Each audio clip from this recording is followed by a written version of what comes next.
and welcome to Dance of Democracy Season 24. On the show, we'll tell you why Andhra Pradesh has 3 capitals, but still no capital. But before that, let's talk about why the Election Commission had to postpone polls for a seat in Tamil Nadu. The 1996 Lok Sabha elections from Tamil Nadu's Modakurichi stood out for a peculiar reason. There were 1,033 candidates who stood in the fray for that one seat. Now, 1,000 of these were farmers who stood as independents. They wanted the government's attention to their 33 demands, which were all related to agriculture. Now, these were the times when ballot papers were used. So the Election Commission had to postpone the polls by a month in order to print the 50-page booklets to accommodate details of all the candidates. Barrels were brought to hold the booklets, and when the final votes were counted, it turned out that many of the farmers who contested did not even vote for themselves because the motive was not to win, but to be heard. Andhra Pradesh is the only state in India with 3 capital cities. Why then has this become an election issue this time? These aren't the infamous ghost towns of China, but something that's much closer home. You can find these in Amravati, Andhra Pradesh's official capital city, building up into quite a paradoxical situation. No other state in the country has this concept of having 3 capitals or 4 capitals.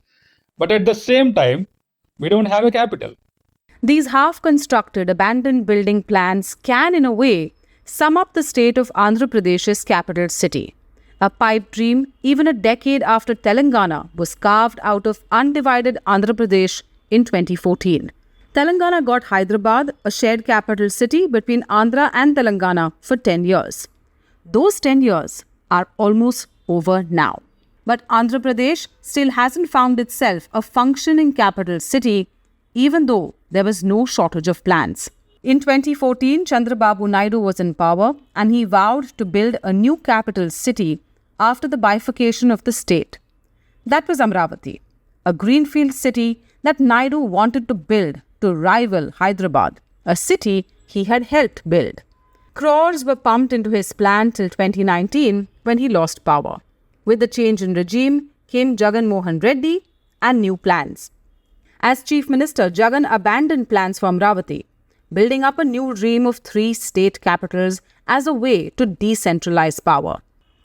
Amravati would house the assembly, Visakhapatnam would be the administrative capital, and Kurnool would have the High Court and other judicial bodies. But the farmers whose lands were taken for Chandrababu Naidu's plans for Amravati first went to the High Court and then the Supreme Court, challenging the 3-city capital idea. The precious 5 years term has completed in fighting the litigation, and it is not clear yet. It is still in the Supreme Court, lying in the Supreme Court. So in the meanwhile, while the litigation is going on in the courts, nothing has, really shaped up on the ground. Whether the greenfield capital Amaravati or the 3 capitals formula which the present government came up with. Literally, there is no capital for Andhra Pradesh. And this is a major election issue as Jagan Mohan Reddy tries to retain power and Chandrababu Naidu's TDP tries to make a comeback. When it comes to, either Amravati or Visakhapatnam, Kurnool, there is a sense of dissatisfaction or a discontent that neither of the cities took a shape. People are, drawing parallels with the Hyderabad. Always they are looking at the Hyderabad, see how Hyderabad developed, but we don't have anything like that. So that kind of a comparison has become an election issue this time. Did you know that John F. Kennedy arrested Hitler in India? Rachita explains. Hitler arrested by John F. Kennedy. This was a headline that piqued particular interest during the 2008 Assembly elections in Meghalaya. And no, it was not the ghost of the late American president that arrested the German dictator.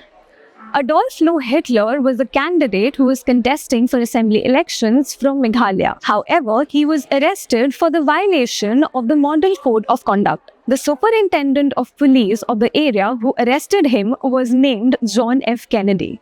Hitler, however, later went on to win the elections and last year he joined Trinamool Congress. There are many film stars contesting this election. Avijit Ghosh explains why political parties first turned to film stars in election season. Because the film stars bring in the factor of winnability. And usually film stars are used to upset a major political stalwart. Like if you see Amitabh Bachchan, he came to politics in 1984. He was brought to contest.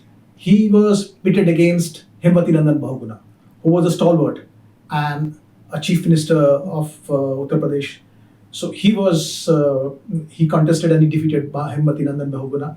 Then Sunil Dutt, he fought Ram Jethmalani and he defeated him. Govinda was used by Congress to defeat BJP bigwig Ram Nayak.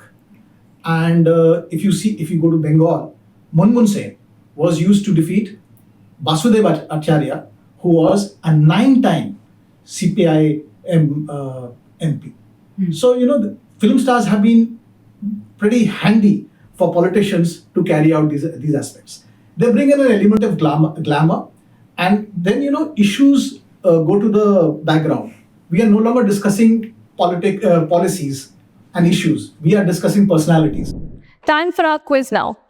Can you tell us which company manufactured the ballot boxes for India's first election?